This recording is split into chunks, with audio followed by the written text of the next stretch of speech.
All right, Tito Jeff here, Warmac City, Leyte, the Philippines. This is my Suzuki Scrum, also known as a Suzuki Carry, 3-cylinder K truck, a Japanese truck.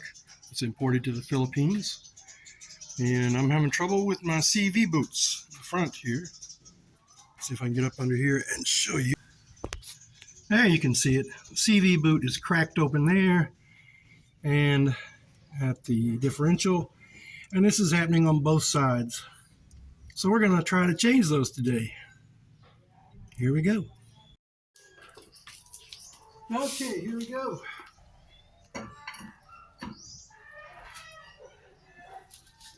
Uh-oh.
All right, let's get the longer pry bar so I don't have to hold it like that.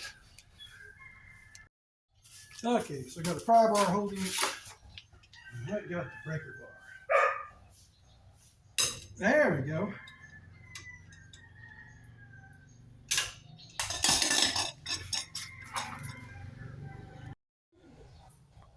Okay, so I got the hub off. I had to beat that off. Here's the rotor, little rotor dust cover, whatever you want to call it. And what else did I take off? There's a brake pad laying over there. Oh, the caliper. I had to get the caliper off. It's hanging over there, sitting on the tire. No stress on the line that way. So this looks a little different than what I expected. So now I've got to figure out how to get this axle out. And you can see it wobbles there. And I got to get this out. Do I have to take the strut loose? Or my ball joints? I don't know. We'll figure it out here. Okay, so I popped the strut loose. 2 bolts there. 2 bolts there, 1 and 2. And I'm able to get the front part of the hub part of this axle out of this. And now I think I can take it out of the transmission. Let's see. Okay, so I took the strut loose from the top. I don't know if I had to, but that made it a lot easier to get the axle out. So I finally got the axle out. Once I got that strut out of the way, I just turned the axle a little bit, gave it a little pull, and it came on out. Okay, so I got the axle taken apart and cleaned up, cleaned out all the old grease and some grime that was in there that could damage the bearings. I got to put those bearings back in on one side. And then I went to Evergreen Auto Parts.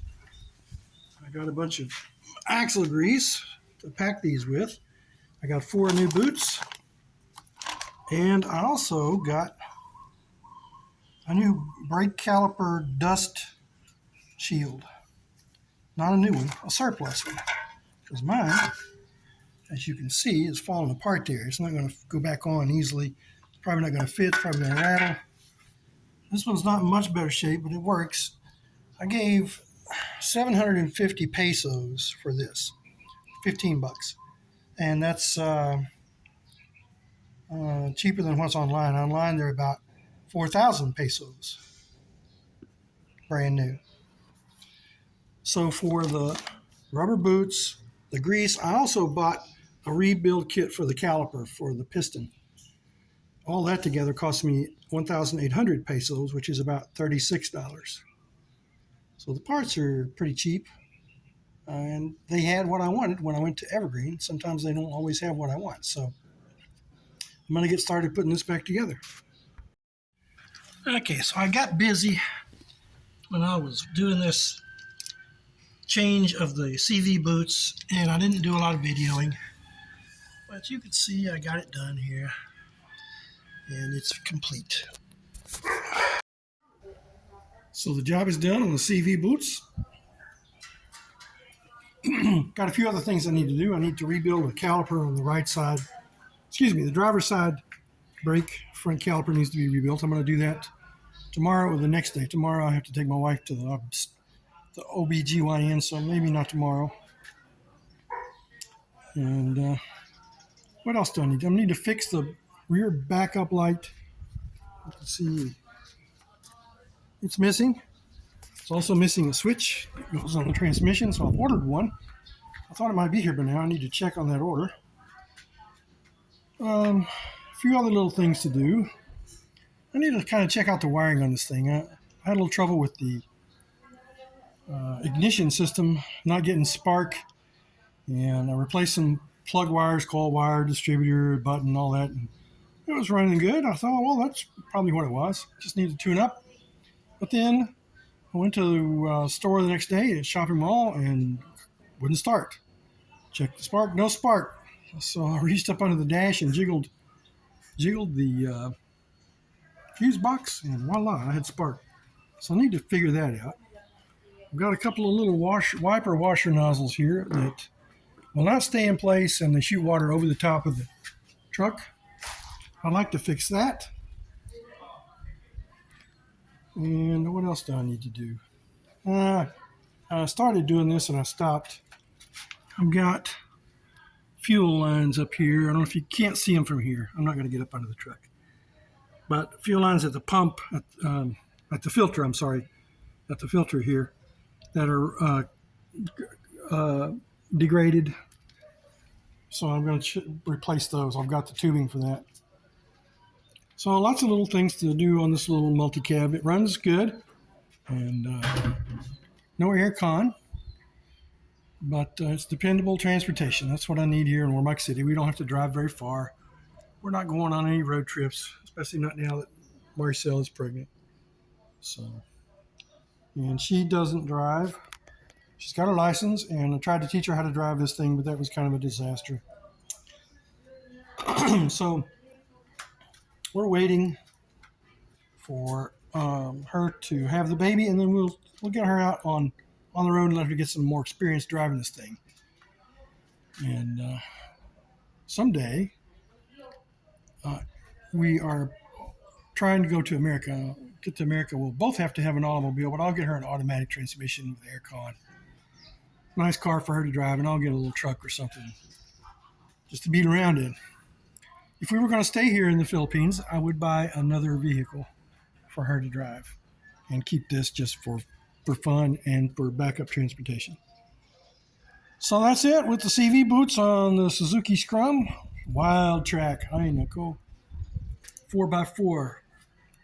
It's a good little vehicle.